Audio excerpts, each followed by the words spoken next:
So let's look at this. So if you didn't stand directly on point, getting hit by literally everyone, you couldn't even see these people. Like, I don't even know if you knew they were there. But let's see how this started, so you can see from a top down. So you start here, you do some pressure, right? This is fine. Where you are right now is fine, but all you have to do is back up right here and poke. Back up, touch, poke. Back up, touch, poke. Back up, touch, poke. Okay? That's all you would have to do. And then this is the perspective that you would have if you were here. So for one, May and Mango would potentially try and aggress you. So you'd be sitting here, you'd do some poke, and then when you reload or whatever, and then you see how they react. If they back up, then you are making them move. You're gaining space. Okay? But if they choose to aggress you, well, they're throwing because you just back up and then you bubble them, and then they're going to get obliterated by you and Moira, because they're going to cut off line of sight from the rest of their team. They're going to break line of sight for Bubble, and they're going to break line of sight for Moira Orb. Moira might fade in to save them, which means it's extra bad for them because you have cleave attacks. Your little laser beam hits multiple people at once. So Moira fades in to panic heal. Okay, wastes her healing orb, and then you have a Moira damage orb coming through, reducing healing by 50%, 55% actually, because it's 25% from the passive. And then I don't know if she got it. She might not have the passive, but and then it's the other passive, which is 30% on top of that. So either way, so backing up, you would then immediately have pressure on them. And then if they are still pushing, then you back up right here. And if they are trying, and when they walk around this corner or walk into you here, you place your bubble on the corner, so it cuts off all of their abilities. And then if they choose to look at you, but to still shoot you while you're hugging this wall, this is the vision they have. This is what they see. I'm on max field of view. So if they see this, tell me how in the world they're supposed to react to the bullets coming from this way. And then if they look away from you, then they're not shooting at you. So you get free to sit there and deal damage for free and kill them. Okay? But instead, your choice was to jump in over them and do the exact opposite of playing within space and shooting, playing in space that your team controls. And you're supposed to always play in space that your team controls, and you are always, typically, you're always supposed to commit and kill people who are shooting someone else. This includes tanks. So when they are shooting at you, you should be doing your best to save as much HP as possible.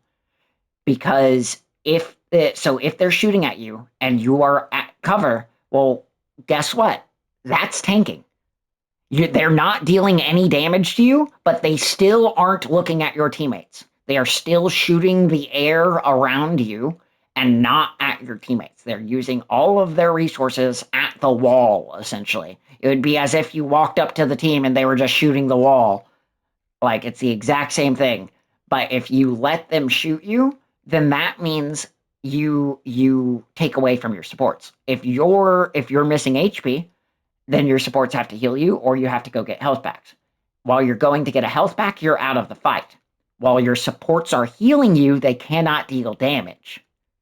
Also, while they're healing you, they cannot use abilities offensively. If Moira is sitting here healing you, she can't be over here using a damage orb. Okay? Like, both things can't happen at the same time. So if you take too much damage and she comes and heals you, then you are preventing her from doing her actual job. Like, you're preventing her from doing offensive plays because you are forcing her to be defensive. A lot of tanks actually don't realize how much they actually control their supports by managing their own HP.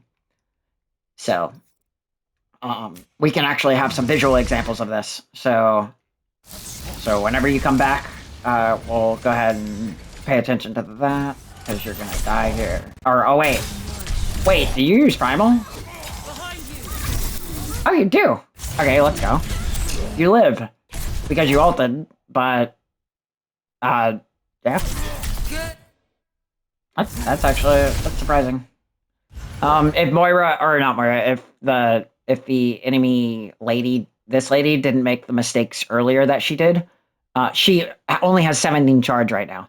But if she didn't make the mistakes earlier that she's been doing, like, constantly, she would have ult, and then you would have ulted and wasted ult, by the way. So it wasn't a good ult, but it was a good ult because it succeeded. It did things because the enemy was bad. So you got away with the absolutely bad engage. Which, I mean, it's fine. I don't even think this even does anything. Do you just waste ult? Okay, there's bubble. Yeah, you use ult. You don't stop point from being capped. And then you have to jump out. And you also waste bubble while you're jumping out. So now you don't have bubble. So now you don't have bubble. Now you don't have space control. Like right here, you could be right here shooting them. Now would be a good time to be up here because you are trying to take this space. So if you control this space, you can sit there and poke them, like make them look at you, and then the second you see them shooting at your team, you drop on them. You don't leap. You just walk off the high ground, land on them, place your bubble on them, and start shooting them while they're shooting the teammates. And the second they turn to you to use every ability that they own on you, you immediately leap up to the high ground. Because you didn't use your leap to go on them. You just walked. Okay? And then they're going to use all their abilities on you and look away from your team, who is all able to stare at them and kill them. That's how you win fights. Because they're literally going to be using their abilities on the floor while we're shooting them.